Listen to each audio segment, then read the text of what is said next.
Side 3 begins with another interlude, Talk Radio. Not done by Ben Mendelsohn, I think. In fact, I'm not entirely sure who exactly does the voices here. It could be another sample from somewhere, but I haven't been able to find anything to confirm such. It basically consists of either one or maybe two people communicating with each other as if through radio and whatnot, hence the title of course. A term they use is Roger That, which is something we'd be familiar with in military talk in general, similar to Copy That. Then the two go on about how they don't have to carry on any further if they want to or not, or they only go as far as they want to, and soon enough, it quickly ends just as that.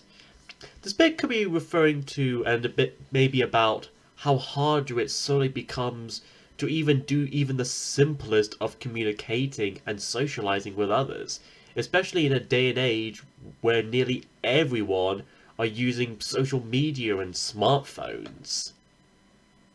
Next is Carnival, featuring the singer Anthony Hamilton. This grimy waltz seems to be about how often people keep playing to win and stay on top, hoping to win a valuable prize in the end. To some people, it's just a mere game and nothing more, but to others, they take such a game very seriously. A little too seriously, like gambling for instance. And Anthony compares it all to a carnival, spinning around and round, laughing and joking, and sleeping with the dead. Okay, I don't know what actual carnivals Anthony, or the Gorillaz for that matter, have been to, but apparently necrophilia is part of it as well. Then again, Murdoch Nichols would probably enjoy it.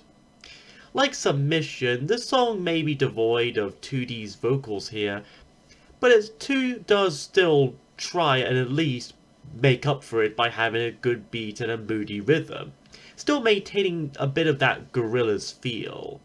In a way, this could be playing a bit into the whole carousel concept idea that David Albarn and Jamie Hewlett had conceived of for a while before they retooled it into In Plastic Beach. After that is the grand, glitchy gospel, Let Me Out.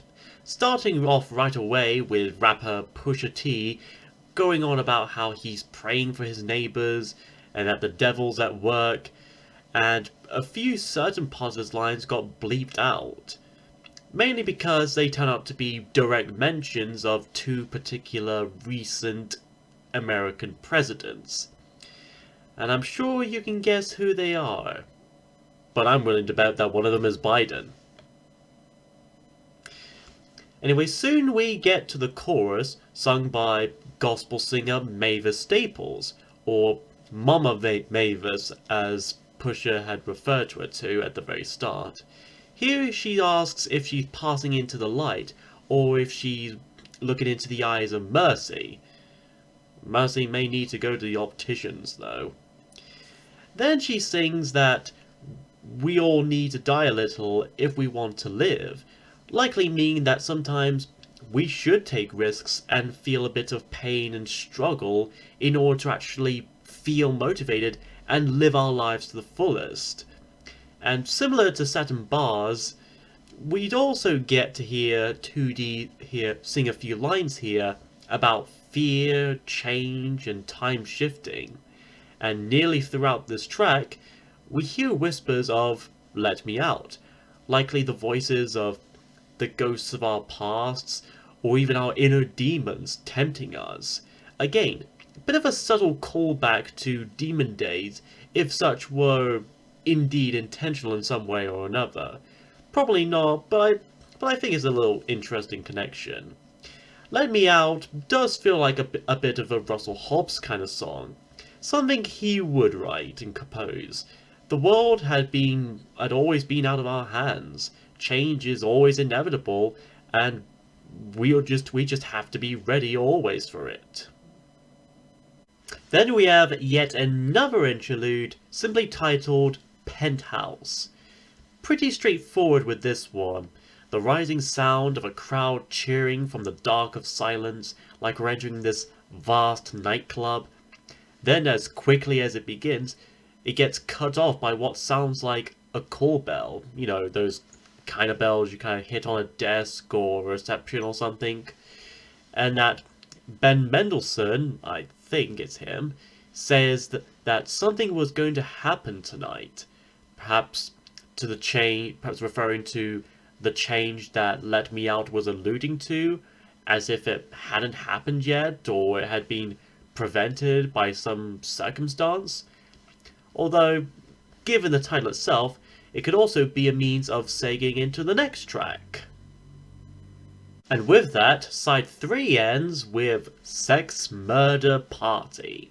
Named after an actual newspaper headline that Damon had come across, this electro-pop tune features Jamie Printable and Zebra Cats, spending almost the first minute whispering the title over this clubby drum beat and this euphoric synth, painting this image and experience of being at a party inside a topmost floor in a building, feeling trapped and drowsy from consuming so much alcohol and drugs, like we're slowly murdering ourselves and each other. Then 2D returns to the scene, singing about driving the kids and eventually dissolving them, all in tears of our priority. Wait, you dissolved the kids? Oh, 2D, you face ache. This is why no one asks you to do babysitting and childminding anymore. And then the song ends with the repeating word of murder as it gradually slows down until it reduces to nothingness, as if to imply passing out or even dying altogether.